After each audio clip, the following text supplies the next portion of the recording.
Hey guys, Sean here and welcome to my Azerbaijan Grand Prix qualifying report. Now, we've got a few things to talk about today, so I'm going to jump right into the report and start with our pole sitter, which for the third race in a row is Sebastian Vettel. His lap time of a 1:41.498 beat Lewis Hamilton by just under 0.2 of a second, but that doesn't tell the full story because Kimi Raikkonen should be on pole position. His final flying lap in Q3 was easily going to be quick enough to do it, but he made a mistake at turn 16 and ended up in P6. Sebastian Vettel will start on the super soft tyre tomorrow, but is under massive pressure early on to keep those Mercs behind because they've definitely got control of the strategy. It's going to be an interesting one, that's for sure. Possibly even a bit of a slow burner. But having a look at the rest of the result, as I said there, Lewis Hamilton just under 0.2 behind Sebastian Vettel with his teammate Valtteri Bottas a couple of tenths further back. Daniel Ricciardo, with the aid of a slight tow from Kimi Raikkonen on his final run, put the Red Bull just ahead of his teammate in 4th place with Max Verstappen in 5th.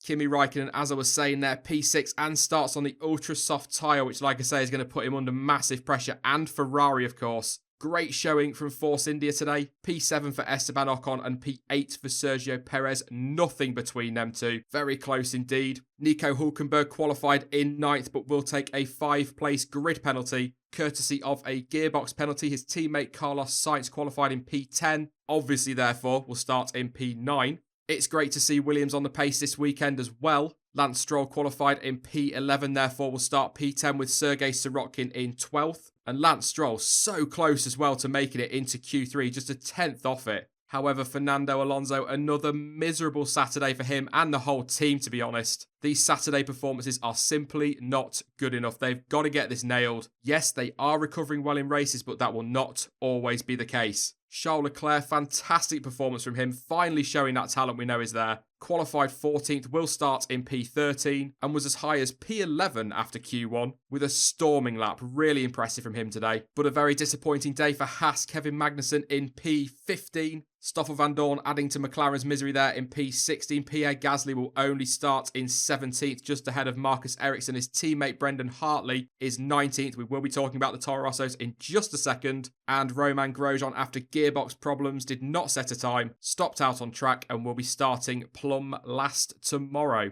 Let's start with Toro Rosso then, and probably the biggest talking point from Q1 and one of the scariest things that we've seen for quite a while. In fact, Pierre Gasly referred to it as probably the scariest moment of my racing career. And that was, of course, when Brendan Hartley was recovering with a puncture. Pierre Gasly came flying up behind his teammate. Brendan Hartley did not move, stayed in the middle of the track on the racing line, and Pierre Gasly, how he missed him, I have no idea. Fantastic reactions from Gasly, and he deserves the credit for that. However, what Brendan Hartley was doing, I just don't know. It is unacceptable at this level for that kind of thing to happen on a racetrack. Yes, okay, it's a street track. The closing speed is very different, so he's got less time to react. But the fact of the matter is, if you've got a puncture, you do not park your car in the middle of a racetrack. I hate to say this because it sounds so condescending, but that is quite simply a rookie error and not acceptable at this level. And according to Will Buxton, he looked absolutely in pieces in the paddock and was white as a sheet, so it really did shake him up. At the time of recording this video, there's no indication as to whether or not the stewards are going to take action. Frankly, I think they should, because although there was no contact, if Gasly hits the back of his teammate there, he is airborne into catch fencing, and you've got him, marshals, and the crowd in danger.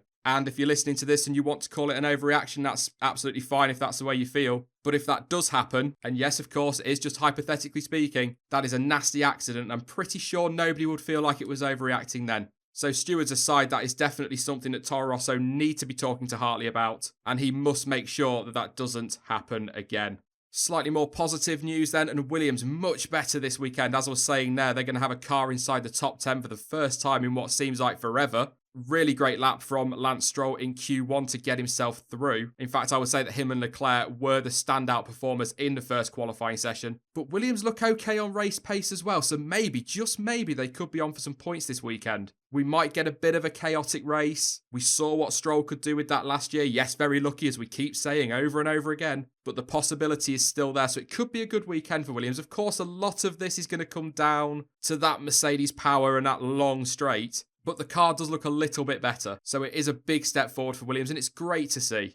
But I suppose to stick with the British teams, if you like, McLaren, horrible Saturday. Van Dorn, absolutely nowhere. As you saw there, down in P16, and Fernando Alonso, once again, 13th. And let's not forget, this was a team last year that were absolutely adamant that they had a great chassis and they could design a good car, and with the right power unit, they'd be up there fighting. But the truth is, whether people like it or not, they are the slowest of the Renault-powered cars. In fact, looking at the times, Fernando Alonso, 6/10 off Carlos Sainz in 10th? Not good enough for McLaren. Yes, like I was saying there, they probably will bounce back in the race, and points are only handed out on a Sunday. But what would they have achieved so far this season if they'd started higher up the grid, got it right on a Saturday? You'd have to say they would easily be best of the rest behind Ferrari, Mercedes and Red Bull, and they're pinning all their hope on this upgrade coming in Spain, and I really hope they're not left red-faced with that one. I can just imagine the comments right now filling with, oh, he hates McLaren, it's all McLaren hate. It's not that at all. They get praised when they do well, just like every driver and every team.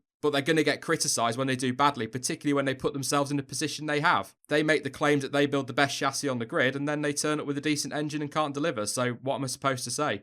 Let's have a look then at my one to watch for the race. If you caught the preview on Thursday, you'll already know that Fernando Alonso was my one to watch for the whole weekend. And despite everything I've just said about McLaren, I'm pretty confident he's going to pick up some big points. But based on today alone, I'm going to have to say that the one to watch is Charles Leclerc tomorrow. It might seem like a bit of an odd one to some, but I'm trying to give coverage over the course of the season to the whole field. And without doubt, he looks very, very good this weekend. Definitely, as I said earlier, starting to show us the talent that we all know is there. And if we do get a little bit of a chaotic race with a few safety cars and he pulls the right strategy out of the bag, of course, free choice of tyres as well tomorrow, he might be able to nick a point or two. He looks confident as well, so keep a close eye on him.